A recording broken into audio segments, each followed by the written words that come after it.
our long-range forecasting. Namely, it was driven by the sun. And there's plenty of people out there just want hits on the internet or make up silly stories to scare you.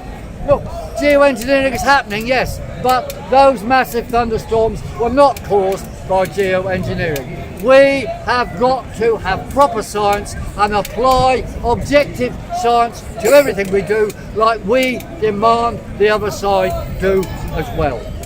Okay, so now where have we got to? We have the declared re-election of Sadiq Khan.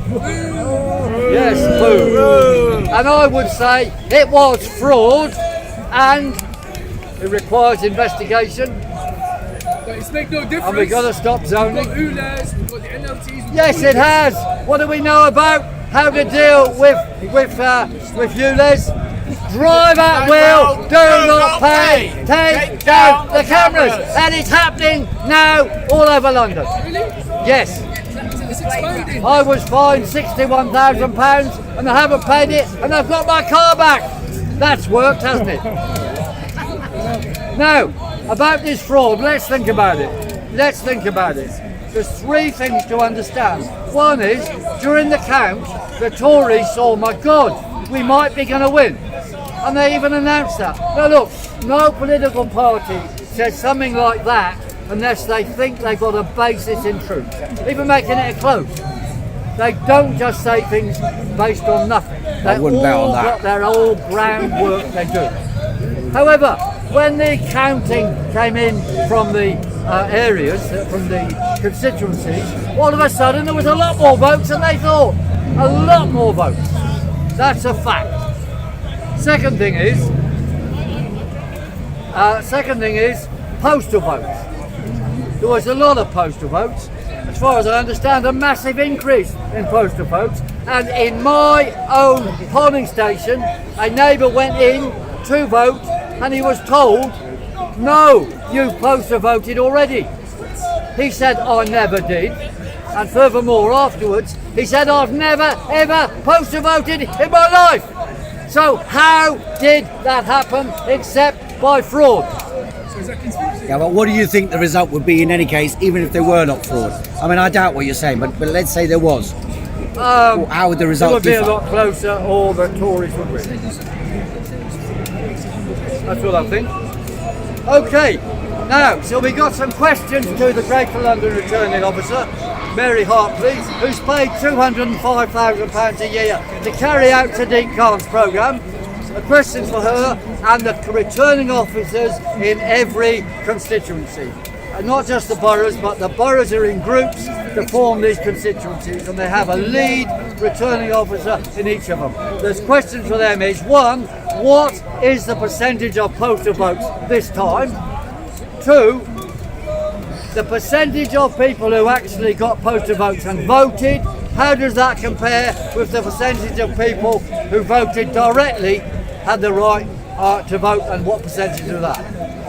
Because I suspect the percentage of postal votes who actually voted is huge compared with the public who did direct votes. Because I know there was a massive people not going to the polling station, and also in the last 4 weeks, I met one person only who actually came up to me when we were speaking and said he was going to vote for Sadiq Khan.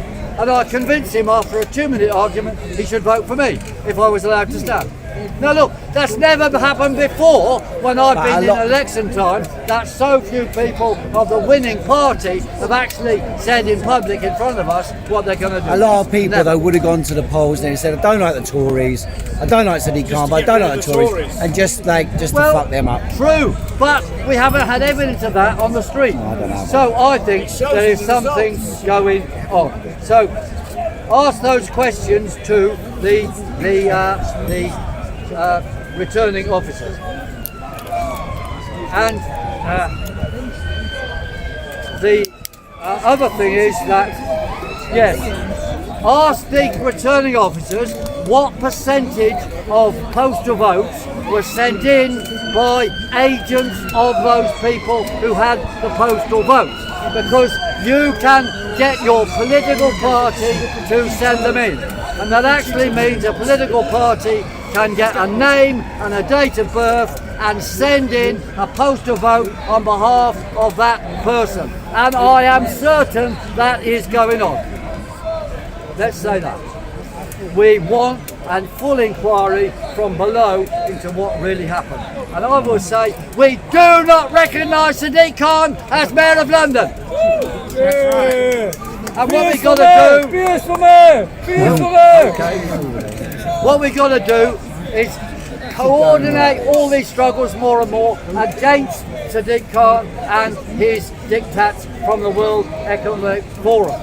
We should set up something like London Resist, so to coordinate and support all these different struggles against ultra-low emission zones, against low traffic neighbourhoods, against empty bike lanes, against all the impositions he might do and any lockdowns he might impose. We have to organise, organise, organise and get out of that cave. Get out of that cave and build a better world. And in doing this, I want to say a couple of things about our morals and our politics, because we have to get ourselves together.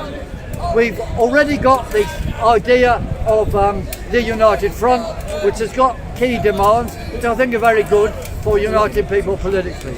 But also the religious side, or the moral side, we are largely ignoring it. Now, some people remember, I went into a church, St John's Church, Waterloo, a few months ago, and disrupted it because they were doing XR nonsense, and I said they should be thrown out of the temple like Jesus threw out temples,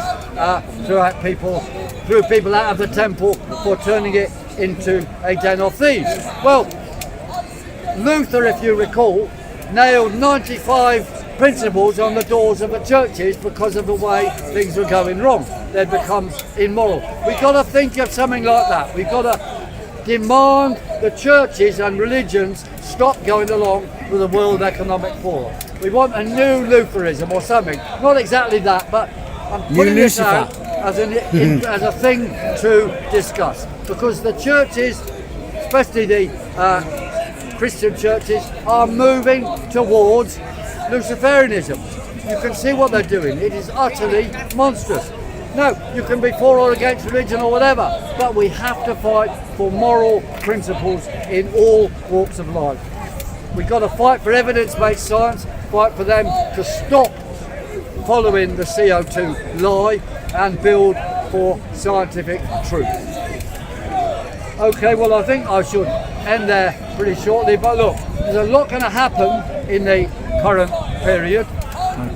The World Economic Forum is in deep crisis. We are actually making advances, but we have to carry on making advances and build really effective, united principles politically and morally. And also we need a little bit of money. The lady here more money. wants to give us money, support money. I bankrupted myself on leaflets during the election, and I'm sorry I wasn't able to actually stand. But, you know, we've got an ongoing argument with the powers that be that want me to pay £27,000 for the privilege of being told that I'm not allowed to stand. Now, that is crazy stuff, completely crazy. I won't pay it, and we're carrying on that argument. And we're going to fight for democracy and accountability all the way. And I'll end with our favourite slogan, resist, defy, do not comply! Thank you, thank you. Money over there. Give me one sec. Give me one sec. 等一下，等一下。We got Alan.